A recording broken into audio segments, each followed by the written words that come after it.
nagpapasalamat din ako kay Direk Richard at sa Nathan Studios kasi tumaya sila.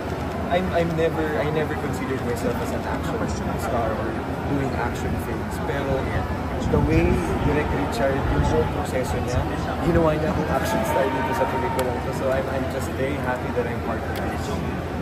Kung sure nanalo ka as a supporting actor na mag-kung kumpursa, ngayon taong ba ito malaki ang laban para manalo rin ka sa supporting actor? Bahala na si Lord. Katulad nung last year, bahala na talaga si Lord. Kasi hindi mo alam ang daming award-giving bodies, di ba? Sa buong taon na nagpapasalamat lang ako kasi from last year, nakatatlo tayo. Parang, ano na yon, parang isang malaking blessing na siya. Gusto ko lang siya sabihin na I'm very proud that even the foreigners appreciate Copac as a film. So I think yung pressure, wala na, nagawa na namin lahat yung pwede namin magawa eh. Kumbaga kaya nga nagpapasalamat kami kasi nandiyan kayo para tulungan